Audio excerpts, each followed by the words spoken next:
to A Well-Designed Business. My name is LuAnn and I'm so glad you found this podcast. Together with my husband Vince and our partner Bill, we have grown our company Window Works from the ground up. So I know and I understand the challenges you face in running your interior design business. I also know that your talent alone isn't enough to ensure your success. So on this podcast, we talk about strategies and practical steps to help you grow your business. But make no mistake about it, we have our share of fun here too, mixed in with those aha moments that I love so much. This isn't fluff. Nobody has time for that. Whether you are a new interior designer or a seasoned designer, I am here to help you create and to manage the kind of interior design firm that you dream of. It's straight talk and it's action. Are you ready? Let's get started. Hi, welcome to A Well-Designed Business. Before we get into today's episode, I want to let you know that we're doing something a little different over the next several months. We're bringing back the most downloaded, the most talked about episodes from the last 9 years of A Well-Designed Business. These are the episodes that built businesses, that sparked aha moments, that turned you into an action taker. Now, if you're wondering why we're revisiting these episodes and what's changing with the show overall, well, I walk you through the full vision in our April 25th, 2025 episode titled The Big Shift, What's Changing on a Well-Designed Business and Why. That episode is linked for you in the show notes. Now, a quick heads up. These episodes are airing as they originally did. That means the music might sound familiar or it might be vintage. That means the event dates will definitely be out of date that I talk about. And it also means that any offers that are mentioned may or may not be valid still.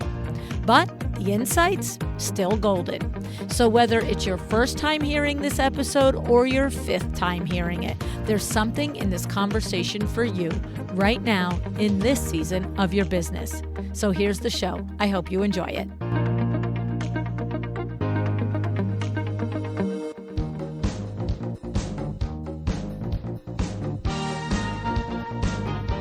Welcome to A Well-Designed Business with your host, LuAnn and Deborah.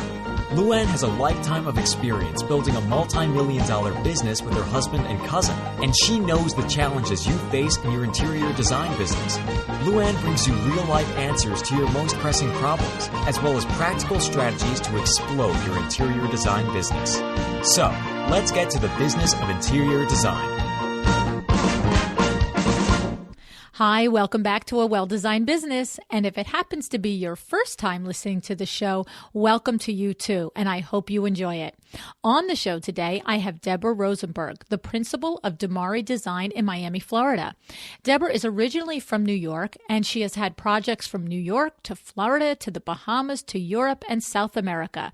She has appeared on the Today Show and is a sought-after writer and lecturer. You might be surprised to find out what Deborah has committed to in terms of running her interior design firm. She focuses on humane interiors, meaning she will not use any materials that involve the harming of animals in her design. It's a fairly serious conversation that Deborah and I have. She shares her deeply held beliefs, which she has transferred to her business. I found it very fascinating. I hope you do too. Hi, Deborah. Thanks so much for joining me on A Well-Designed Business today. Thank you so much for having me.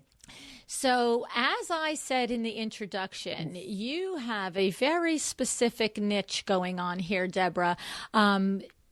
For the last 7, 8, 9 months on the podcast, we have talked with designer after designer who has taken something that is very personal and passionate to them and figured out a way to make that like a guiding force or a beacon for their interior design firm. And what we've learned from talking to these different people is that rather than pigeonholing you and maybe making your market smaller, it in fact does exactly the opposite. It establishes you as an expert in that particular niche or specialty. And then what happens is business just seems to, multiply on itself because of that expertise. But I have not met anybody with an expertise in cruelty-free and vegan design. So I'm very excited to learn a little bit more about this. Would you tell us how this came to be a focus for your firm, Deborah? Yes. Well, we have always been animal lovers in my family. I have twin daughters who are now 21 years old, and they really have never known life without a pet. We've always had dogs and cats, and we're always fostering, and we've gone through the hermit crabs, every kind of animal you can imagine we've gone through in our life. And we've always had dogs. We just have a love of dogs and animals. And what happened was, I guess, through social media. Thank goodness for social media. You know, we live in a wonderful time, I say now, because technology has given us the ability to see things that were hidden for many, many, many years. And one of those things is the horrific world of animal abuse. And I started seeing videos. Literally, that's how it started for me. I just happened to see on Facebook or Twitter or whatever, just videos passing by about the Chinese Dog Festival, what they're doing to cows, dog leather, the shearing of sheep, what Angora really is, fur. I mean, really seeing these absolutely horribly sad, terrible videos. Wow. And that kind of transformed our family into becoming vegans. And we just said at one point, you know, how can we be eating eggs when we know what they do to the chickens? How can we eat cheese when we know that they treat the dairy cows worse than they treat the cattle cows? And so it was really just a very slow transition for us about changing our way of eating, all because of the way we feel about animals. And, you know, it's interesting because most people who become vegans become so because of their passion for animals. It's not because of health reasons. Just in case there's anybody listening that's not clear on the distinction, what vegan means, Oh, okay. Would you just go there for a minute Sure. with us? Yes, thank you. Vegan means that nothing is made from any part of an animal. So there's no cheese, there's no meat, there's no dairy. Nothing is made from an animal at all. So and just out of curiosity, what's fish? Is that one of those things? Fish is also okay. being So it basically it lives and breathes, like it has eyeballs or something. Exactly, anything that lives and breathes. So we slowly transitioned to veganism, and I still, when I go out to a restaurant, I'll still sometimes eat a piece of fish. And it's funny, I don't even like the flavor of it, but if I'm out at a restaurant at 9 o'clock at night, I don't want to eat something starchy because there's very few restaurants that will kind of cater to how we eat now. But in our house, we're 100% vegan, and we've been that way now for, I'd say almost 2 years.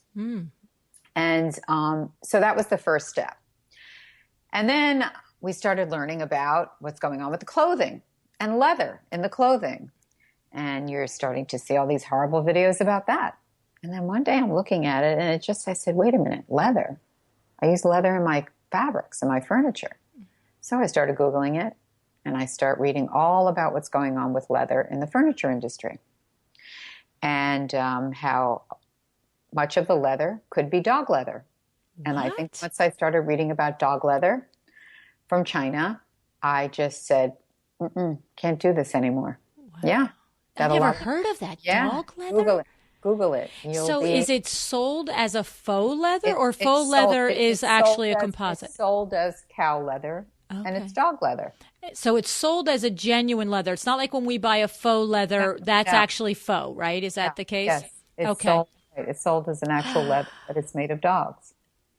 Can I just say something? What's really funny? I just observed my own reaction. I was very surprised and felt horrible that there'd be dog leather. But I just said to myself, well, why is it okay if it's cow leather? Like, exactly. And that's what happened. Like I just caught myself and I thought, what is that about that? Okay. And then why is it okay that we use wool when you see what they do to these poor animals? It's horrible. Wow. So that was the progression. And then I started to get very involved with PETA, the animal rights organization. They're the largest animal rights organization in the world. And they are phenomenal. And once you become involved with PETA, you even go another level of animal awareness. And so it really was this slow but yet quick progression, because once you start getting a little bit of information, like you just clicked and said, wait a minute, what about cows? Yeah. What about rabbits? What about fox? Right. Like, why is it okay for one animal and not what another? about geese with the down? Oh my goodness. And it just goes on and on and on. And you realize that any product that is made from an animal part has been horrifically treated. They've been tortured, and chances are they've died in the process because of the pain. Now, is it possible? I mean, is it actually 100% that there's no, the word harvesting is horrible, but there's no, let's just use harvesting. It's a horrible word. Harvesting of these byproducts without it being a horrific process? I don't even know if that's a logical question to ask, but it's always a horrific process. Now, there's one designer, Stella McCartney, Paul McCartney's daughter. She's a fashion designer, and I buy her clothing because she is a true animal activist. And she came up with her own leather, her own faux leather that is incredible. I have her new purse, and I don't think I've ever gotten more compliments in my life on a pocketbook, by the way. And because it's so unusual and it's not real leather. But she only uses wools from farms that they check on. I mean, they inspect the farm. She actually had purchased from a farm, I don't know where it was, I think Australia, and then she found out that they were treating the sheep horribly, they were torturing them, and she switched. She stopped buying her wool from that farm. So someone like that who has that kind of power and control, yes, I would buy product from them. But that's really like finding a needle in a haystack, just because of the cost of everything. Right. And that's what happens. Everything is by the volume. So the animal really is just a dollar sign. And they're typically farmed in countries that are very poor and where labor is very inexpensive and life has no value for the people and for the animals. It's really very sad. It's extremely sad. And so that's why once I made that transition, look, it's been a big jump and it's been a huge learning curve. And it was also financially a very big investment for me. But I can't bring blood or death into a client's home. To me, it's why am I bringing that negative energy into a client's home? Why am I bringing a sofa that has torture written all over it? That's how I look at it now. Okay, so this is a pretty intense subject, actually, Deborah. I'm going to be honest with you. I'm a little taken back by it because it's impossible. First of all, I'm by nature insanely curious, and I thought that when I did my research on you that I got it and I thought, oh, well, this is her passion. And I took it sort of lightly. But when you discuss it and discuss the reasons that you came to it, it's really very deep and very serious. Yeah. So my question to you is, so you just described how it's been a 2 or a 3 year progression from going to vegan and then really feeling like you've got to commit this to your design too. How does that work with your design? Is it that by now at this short period of time, your clients are finding you because they're aligned with your values, or do you sometimes have clients that, are aware of you for whatever reason, and then they find out your principles, and is there a problem there? Are you at the point where you still have a foot in both worlds and you have clients that are like, I just want a leather sofa, and you're there having a conversation with them? Where are you at in that part in your business? Because this is a very big thing. It's a huge thing, and it's basically, I've been designing for many years. It's almost like opening up a new design firm because it's a complete rebranding of my company. I still have a bit of both. I'm slowly now starting to get clients. Slowly. I'm getting them because of the cruelty-free design. Mm-hmm. And needless to say, they're wonderful. They're terrific clients because their heart's in the right place. Right. And then I still have the clients just for the typical ultra luxury design. Mm-hmm. I was just with clients recently this past weekend, and we went shopping. And we were in a store, and when I walked into the store, I said to the rep, I said, just show us whatever you have that's not real leather, that has no down in it and no wool.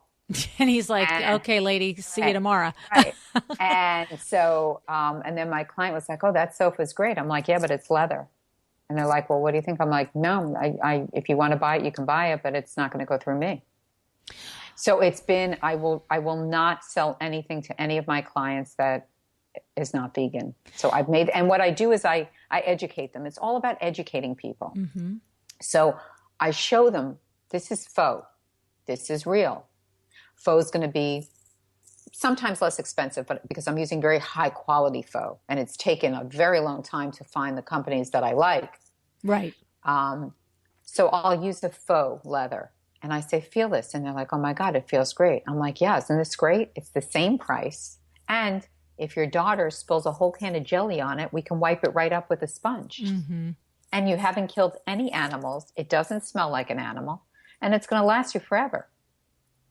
So it's all about educating the client and showing them that this is a much better investment for them. And do you still get pushback? Do you still in that moment have a client that will say, look, Deborah, I really want that sofa. It's so great. I'm not going to pay you and you're not going to pay the store, but we're getting this sofa and you can do the cocktail table and the rug that goes under it, but I'm having the sofa delivered. I mean, does that happen? That has happened a couple times, mm-hmm. and that's their prerogative because it's their home or their office or mm-hmm. wherever.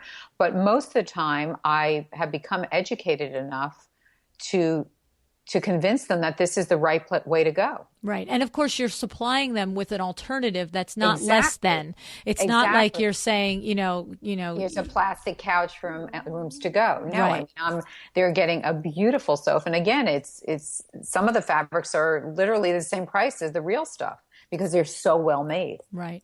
Well, and I know that from just the sample books that I have in the showroom, the quality levels in faux leather are, from top to bottom. I mean, some look like, they're paper thin with absolutely, nothing, no substance to them. And then others are, of course, very high quality. Yes. So now you've been a designer for how many years? I've been in the design business, I would say, for at least 13 years. Right. And so that's a big challenge. I mean, and everybody that knows me knows I'm sort of sitting back a little bit here, because usually I'm like all up and crazy and talking, and I'm really like, whoa, because what I said in the beginning was we have lots of interior designers that have a specialty niche, and it's, mostly it comes from a passion, and sometimes it comes from a decision for marketing. But this is a whole nother level of a specialty niche. This is a lifestyle change. It is. It's a lifestyle. It really is. It's a lifestyle change. Yes.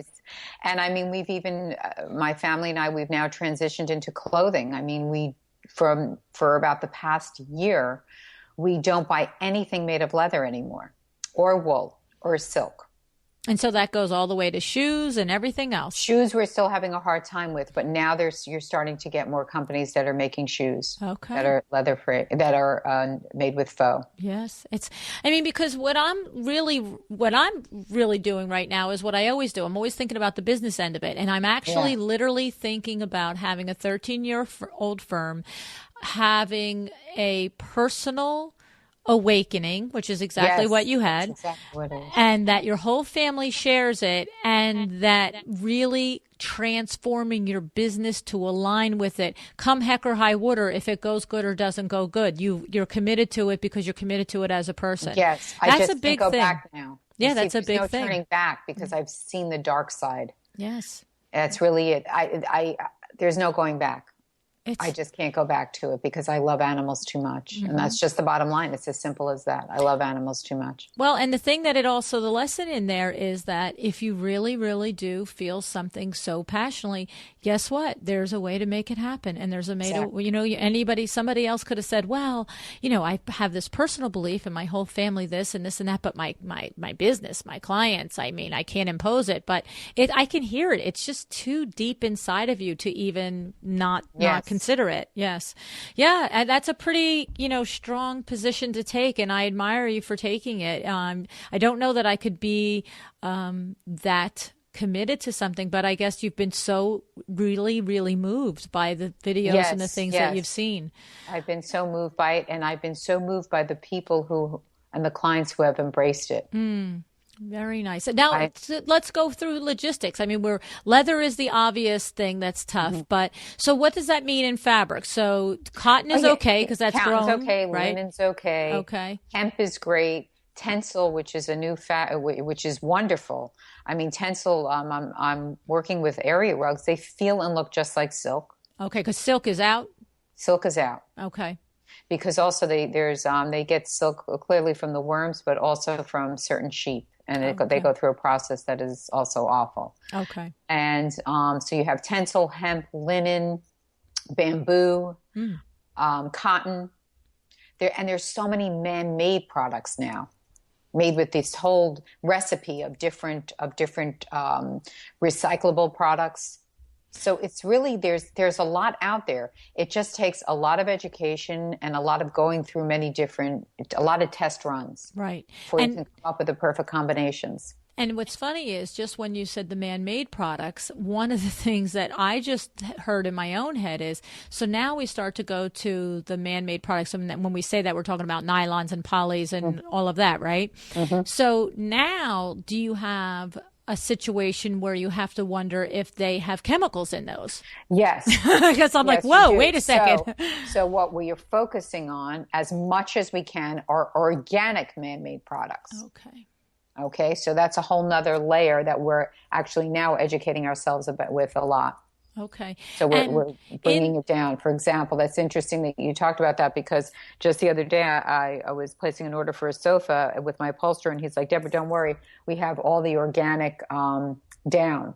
We have the organic alternative down. And I said, wait a minute. He said, it's only see how people need to be educated all the time, because he said, it's faux down and it's wrapped in wool, organic wool. I said, no, we can't use wool. Oh. He said, okay. Let me get back to the drawing board. What do you, right. And what do you put in your pillows? I use, they have the faux down, which is amazing. They have rubber, which is Kapok. They have so many great products now because so many people suffer from allergies. Right. So that's a whole nother client base. Right. Which leads to the wellness design. Right. And I was going to ask you about that, because you have the whole focus there too for allergy sufferers and people with special needs and wellness. Tell us about that. Exactly, because cruelty-free and wellness, healthy design, I call it, really is a perfect marriage, because you have someone, let's say, who's in the spectrum of autism.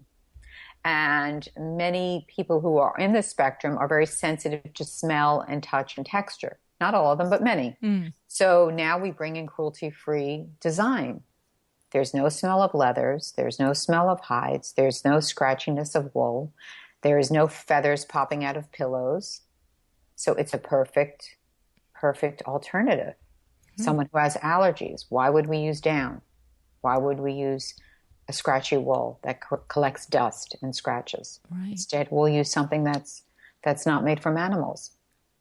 So, you know what this reminds me of? This reminds me of where I'm always the person, like 2 years before it's in every single headline. Like I, would start talking to my family like 5 years ago about, do you know that as a grown-up adult, you're only supposed to have 25 grams of sugar a day for women and 40 for men? And do you know our breakfast has 20 grams of sugar and we're not even out the door? And this is like 5 years ago. And then 2 years ago, my husband's like, every time he turns around, he's like, how do you identify these things before? Because this is like the 10th time I've done this, you know what I mean? And it's like, and then the gluten-free came and everything else. But this is like striking me as sort of like, you're out there now, you're concentrating on this, you've made a commitment for your own family and now extended to your interior design firm. And I feel like you're like, Trader Joe's and Whole Foods of like 5 years ago. Like in 3 years, it's not going to be so hard to find these things. And because I make custom pillows for people every day of the week. And I thought, well, if it's not going to be down, don't tell me it's Qualifil. Nobody likes a Qualifil pillow. You know what I mean? No, so there's yes, I had no idea. There's amazing alternatives. Yes. And it's finding those alternatives. Right. And I am committed to, I think I pretty much have already become an expert in it. And I'm just committed to just being the leading expert in it. Yes. Because it's something I feel very passionate about, clearly. And I really do believe that my mission at this point in my life is to just change the way people think about interior design. That they do not have to harm any animals to have a beautiful, luxurious space. And that is my mission, to teach other designers, to teach contractors, to teach people in the industry. how to educate their clients, how to educate themselves, because it's all about educating the client. Right. And once you convince a client and educate them and show them the facts and show them that their alternatives are wonderful, just better than wonderful. Right. Like you said in your example, if you can have a full leather of such high quality that it looks and feels as luxurious, and then you can wipe it down, where's the downside? Right. Yes. Very interesting. Right. So for people that even love animals so much and that are involved in animal activism, in their homes, they have leather, they have down, they have pony skin, they have Angora, but they don't make that connection yet. Right. My goal is to have them make that connection. Very interesting. I'm a little overwhelmed by it because it's very, my brain is reeling at how deep it is and how difficult it must be to be a trailblazer in this. And I mean that sincerely, because it's not like there's the whole, cruelty-free, vegan-free over in the showroom waiting for you to go pick from. Well, no, not at all. It's like now we can all find the organic vegetables that are labeled for us. But 5 years ago, we were trying to find them. Now it's like, now there's the gluten-free aisle, for crying out loud, in the shop rate. So you don't have that at your availability net right now. You're sourcing it through your research and identifying individually which products are filling this category for you, and then you're pulling together and curating them and delivering them to your clients. Yes. Yeah, that's a lot of work. That's a lot of commitment. Yes, it is. I can hear it. I can feel it. So what do you feel? So you obviously, I would think it's going to catch on too. Obviously nothing, whatever, to what level, but look, there's going to be people that identify with this, and then to find that somebody out there does this for them. Have you had colleagues come to you and say that they would like more education or learning on it? How is that happening when you network and you meet with your colleagues and they hear that you're doing this? They find it very interesting, but they find it overwhelming. They can't imagine having to basically start a new company, is what it really is in a way. And as I mentioned to you earlier, I'm organizing a certification course.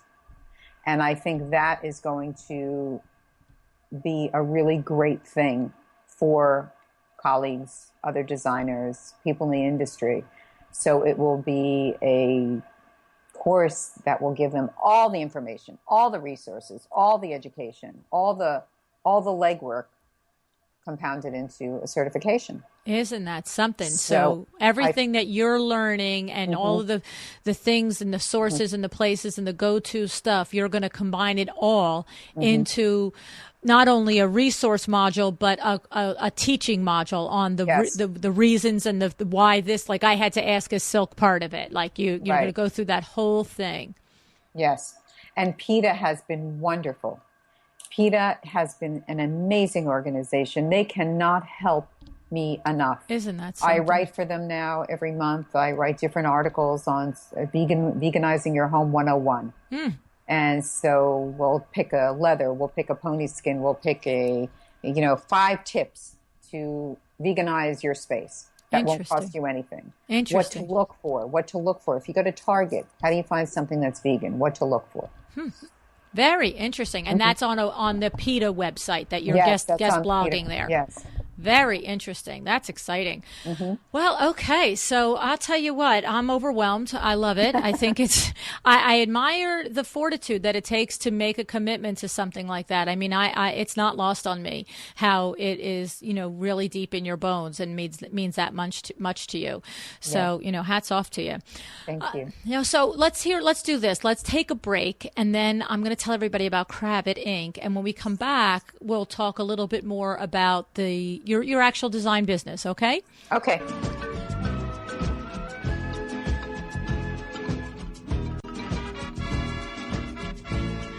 My great thanks to the featured sponsor of our podcast, Kravit Inc., featuring CuratedKravit.com. CuratedKravit.com is your go-to resource for the finest in lighting, bedding, pillows, rugs, wall accessories, and so much more. Do yourself a favor and visit CuratedKravit.com today to see what I'm talking about. And when you are there, be sure to get on the Kravit Inc. email list so you get all the latest news about all the newest pieces, which are constantly being added for you to use on your interior design projects. You can also see the gorgeous rooms that have been curated for you by leading interior designers such as Elizabeth Lamont and Candace Olson and Denise McGahey, to name just a few. And once you try it, wait until you experience the simplicity of the ordering process. Design, click, deliver. It's really that easy. Now, just for you, listeners of the podcast, a gift from Kravit Inc. You get to enjoy 10% off any one purchase at curatedkravit.com.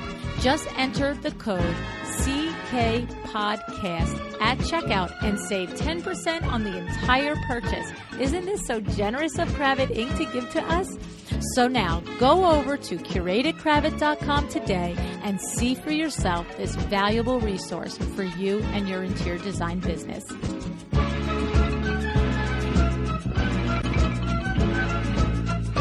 Okay, Deborah, we're back. Now, I would love to spend a couple of minutes before you go talking about your actual firm, the business end of your firm and the way you run it, because I noticed there were a couple of things that intrigued me. The first I think is just absolutely genius, is the pro-to-pro consulting. We all do it. And right. I just was like, whoa, she put it out there for all of us to see, like a marketing thing. So tell everybody about your pro-to-pro consulting.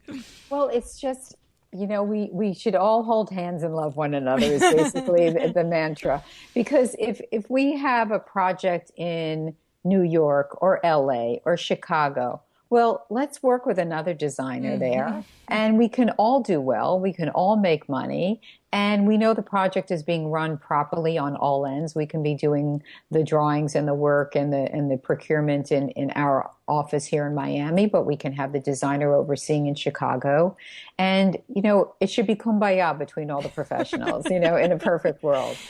And it's so true. If there's always ways to work things out. That's what I always say. If everyone just is nice and kind to one another, there's always a way to work it out. And there's always a way for everyone to make money if everyone's not greedy. So that's the pro-to-pro. I love it. You know why? Because I do that. I actually do that. And it never occurred to me to feature it on my website. Right. And here I am, like, talking to people every day going, how could you not tell people you do that? And I was just like, oh, when I read that, there is a window treatment vendor in LA that whenever he has a project, he's had 2 or 3 projects in Manhattan. He's had a couple of projects in Connecticut. And anytime he has, because basically what he's doing work for interior designers in the LA area that has projects with their same clients that have homes or apartments on the East Coast. And so he found me through house.com, and he reached out. He said, I looked at your site. I looked at your reviews. Basically said to Adriana, who answered the phone, can I speak to the owner? And after him and I had a conversation, he was like, you know what? You feel like a fit for me. Can you be my boots on the ground on the East Coast? I'm like, yeah, I'll be your boots on the ground on the East Coast. And so we've done half a dozen projects for him. And of course, that happens to me all the time with interior designers where they're like, I'm from Denver and I've got a project in Manhattan. I saw you on House. But I'm really kicking myself in the booty right now because I need a little tab on my website that says that I do it. Say, I'm friendly. I'm a nice lady. It's hysterical. Like, I'm just relying on the house.com for somebody to find me and ask me if I do this, which I'm totally calling myself out on this now. That's right. You see, it's such a simple thing. It is. It's just so genius. And that's what I said. Every single one of us would, if, I don't care if there's a designer in, Houston, Texas, sitting there listening now, if another designer from, Boise, Idaho called her up and said, I've got a project, would you help me? What's she going to say? No? You know what I mean? Exactly. She's going to say yes, of course. Exactly. So I love it. So, take note. There'll be another page going onto my website. And I will thank you for it every time I look at it. My pleasure. My pleasure, friend. So the other thing that I thought was interesting, tell me, what does it mean when you say 72-hour turnkey design? Tell us a little bit about that. Well, we were doing crystal meth at the time. We said, what can we come up with? Oh my God. That will be so insane. That's awesome. And what crazy thing did you come up with? Right, so that was one of them. We threw that in a hat and that came out. And so how do you do it? Like, what is that? What do you do for somebody for 72 hours? That's more for like the Miami market. In Miami, you have a lot of clients that come from other countries. Okay. A lot of Europeans, Canadians, Asians, and they come, this was their second, third, fourth home, or purely for investment reasons. They buy a unit, they want it furnished, bang, immediately. So we have relationships with certain vendors that we know that they have furniture in stock, and we can basically just design their unit within 72 hours. And that's it. We come, boom, they deliver it, and it's done. We set it up, we do the installation, we set it up, towels, everything, pots and pans, the whole kit and caboodle. Oh my, wait, all the way to all of that in 72? How many people do you have on staff? Well, for something like that, you can hire, we have people like handymen and assistants that will just come in, you pay them by the day. Yes. And they come in and they just help you. And I guess the rest of it you're sourcing online, like all the pots and pans and all that. You're just like click, click, click until 2 o'clock in the morning and ordering this stuff. If you hire even a student and you give that student a couple $100 for the 2 days, and they run around going to bed and bath, going here, getting all the pots and pans, all the towels, no big deal. Unbelievable. So it's just about just having the right group of people and the vendors. That's amazing. You don't have to invade and use your lead designer or your assistant designer for something like this. Right. To do the installation. As long as you have the vendors that already have the furniture in stock, and there are many of them. Yeah. So now, question on that. Is it a more, I don't know the politically correct way to say this? Is it a more like room and like, what is that place in Florida? Yes. Room and what's that for? Yeah. I know that company. Rooms to Go in Florida. It's more that level. Just like it's clearly not custom furniture. It's right, but it's not okay. It's okay, that modern Miami look. Right. It's okay. Right. But it's exactly what that client wants. Someone who wants a 72-hour turnkey is not looking for exactly custom. Right, exactly. So here's the thing that, occurs to me in this scenario. They are not necessarily getting the quality level product that you deliver in your typical design. But here's the interesting thing for me. I think this is very cool because I'll fall over if you're not charging a fairly premium level to make this happen in 3 days. Absolutely. So it's sort of very interesting. But it's a headache. I can imagine. Well, that's why I figured there had to be some sort of a premium charge for it, because if you're going to gear up and do that, like the world is stopping for 3 days while you're making this happen. Exactly. Yes.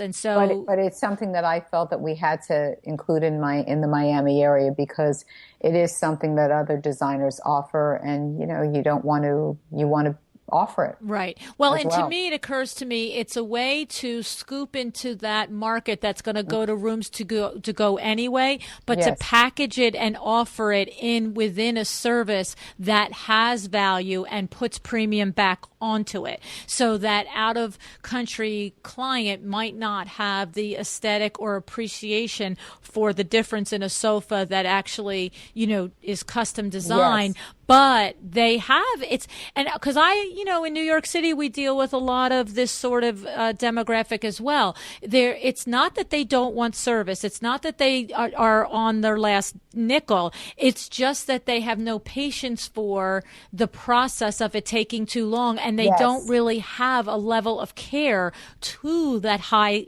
end of interior design. You're going to make it look good. Like you said, the quality of that sofa isn't the same, but you're going to put together, even from Rooms to Go, what that person couldn't do on their own. You know what I mean? Because that's your design. And so you take something that you would have had to turn away, and you actually make a premium dollar on it. I think that's pretty genius. Okay. You have to be willing to do that, but that's, if you're something you're interested in willing to do, that's a pretty genius way to turn that thing on its head.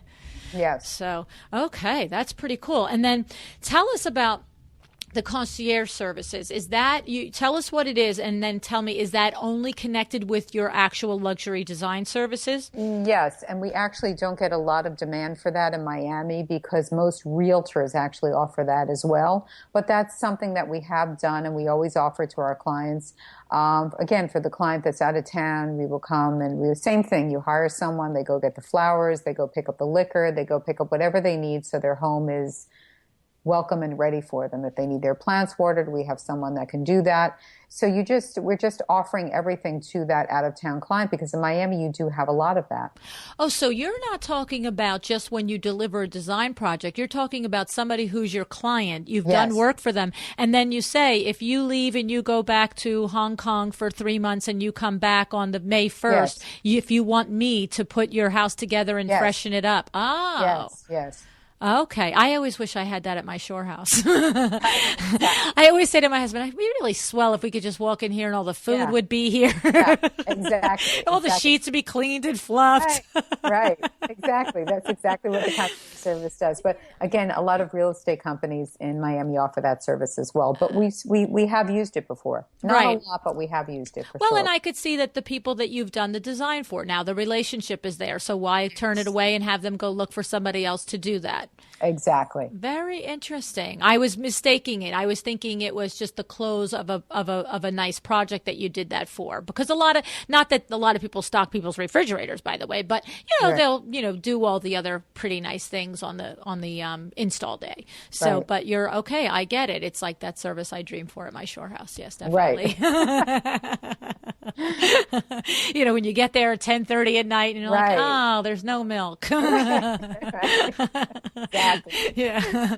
Or we haven't been here in 3 months and the sheets stink. Like, I got to do laundry at 10 o'clock. Yeah, it's so annoying.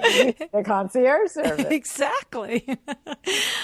So very interesting. Anything that you would like to share with your colleagues out there about just your philosophy on running your business, or things that you find that are effective for you, maybe related to your systems or your staffing or something like that you could share with anybody that's, maybe not quite at the stage that you're at and thinking about and dreaming about? Well, I think there's many, many things to discuss, but one that I think that is really important is to put a systems in place for anyone, even if it's someone who just unlocks the door every day for you, because you never know how long people are going to last working with you. And especially in this day and age, millennials especially, they don't stay in one place for long. So you're investing a lot of time and energy and cost into training people. And there's a good chance that they're going to leave. So you should have a documented systems in place so when they do leave, it's all written down in an efficient way and there's a system to it. That way you're saving some time retraining new people. And I'm talking about as detailed as possible. With a new client, get the copy of the check, the copy of the credit card. It will be deposited here. QuickBooks. I mean, as detailed as possible.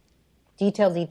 It's work. Yes. But I think in the long run, it will help you a lot, and it will help you grow, and it will constantly be changing as well. But having a systems in place is so key. Yes. And the other thing is, I think that when hiring people, of course, experience in our business is key for certain positions. But I think also looking at the person as an individual, for me, if you see this drive and this focus and passion, I think that they can be honed into a really good employee. It's funny that you say that, because I have a colleague here in Long Island, and I've mentioned her on the show once or twice before. She has a fabulous business. She's actually an architect. And I would tell you 95% of her projects is she takes the house from the plot of land and designs the home for the client from outside, inside, millwork, everything, literally everything, every bathroom, the kitchen, everything. And then for 9 out of 10 of those projects, she does the full interiors as well. So all the furniture and the window coverings and the wall coverings and down to the accessories. So she's always working on very, very big projects. And we do her window treatments, very fortunate to do her window treatments for 25 years. And the thing was that, you can imagine that her right-hand man, her assistant, has got to be pretty on the ball. There's a lot of details happening here, and it's all different. It's really, she's got, 3 different businesses. It's architecture, landscape architecture, and then interior design. I mean, she literally is adept and skilled and phenomenal at all, and at all of them. And she's just an absolute dynamo.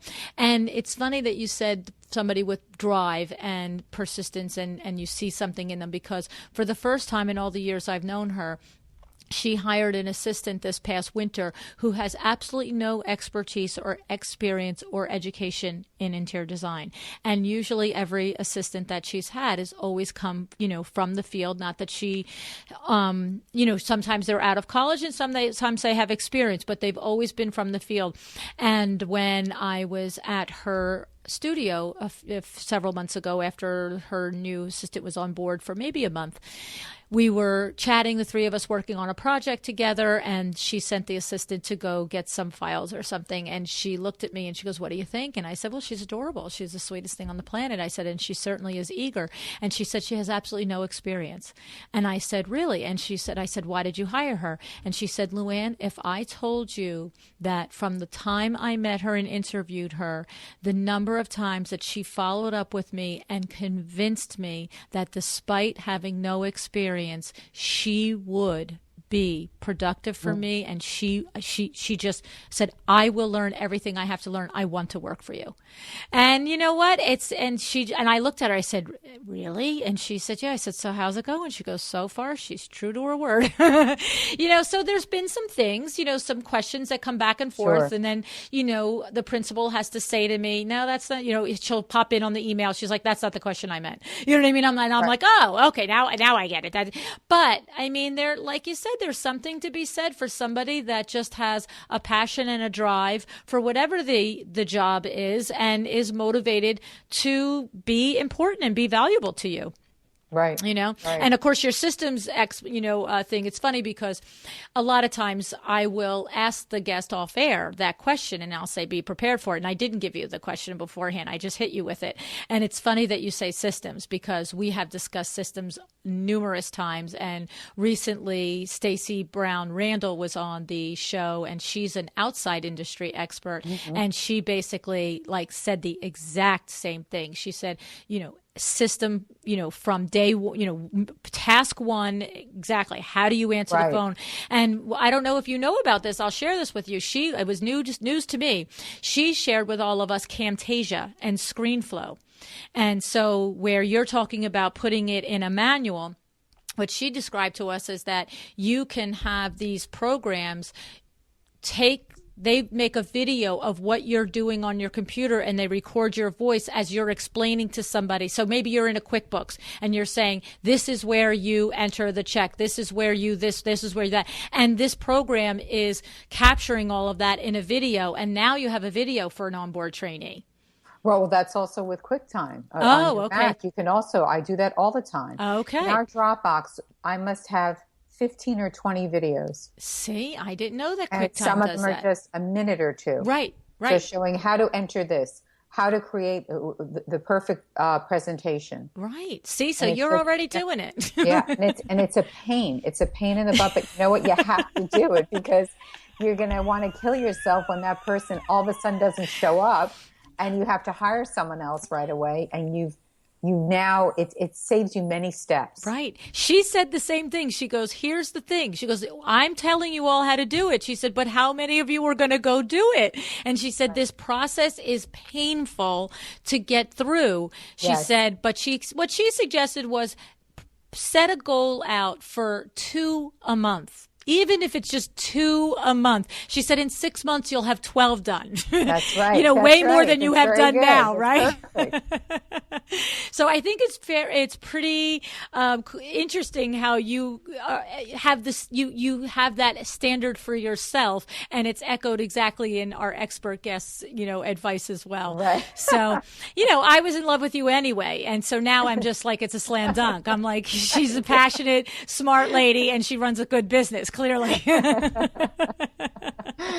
So, but I truly thank you for sharing everything with us. It was really deep there for a minute, and I said it twice or three times. It was overwhelming for me to hear it and understand it and visualize it, but I admire you for your passion in it, and I admire you for not just, phoning it in. You're really living and walking the walk, and I recognize how hard that must be to do, but little by little, you're going to share it with the world, and I'm sure it will, be the sugar craze of 3 years from now. Yes. So tell everybody how they do, see your website and the program for certification, because this is a huge audience out there, and you have your followers out there that are going to be like, yes, I have to do this and have to learn. It's not available yet, but you're working on it, and I'm assuming you'll make it available through your website so they can keep checking back there. Yes, and if they can keep checking my website at DiMareDesign.com, and they can also shoot me a quick email at info@DiMareDesign.com. I don't know if I need to spell it out. Let's do that. Okay, info at DiMare Design. D like David, I, M like Mary, A, R like Robert, E like Egg, design.com. Shoot me an email, and we will put you on the list. So when the certification is up and ready, we will contact you immediately. That's perfect, because, it's a big world out there, and there's people that have the as deep a passion as you do for this. And so I'm sure they would love to be able to just be notified when you are making this available to people. So I've really had my eyes open today. I love that. That's my favorite thing to have happen in a day, to learn something and be surprised about something. And I truly enjoyed meeting you and learning about your business, Deborah. Thank you for sharing your time with us.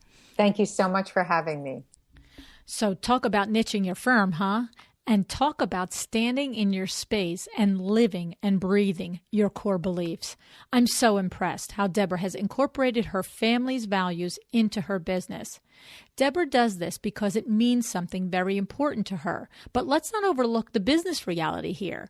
Can you see how this specialty could explode her business rather than pigeonhole her business? I mean, if this belief were important to you as a consumer, the way it is to Deborah, you'd probably go out of your way to hire her, no matter how far away from you she was. So it's become a common refrain here. What can you do to set yourself apart? And what is it maybe about the essence of you as a person that you can stand on and for in your interior design? Things to think about. Deborah also runs a tight business ship. So for your free PDF of the things I learned from Deborah Rosenberg, please go to www.windowworks-nj.com/Deborah R. Thanks. Have a great day.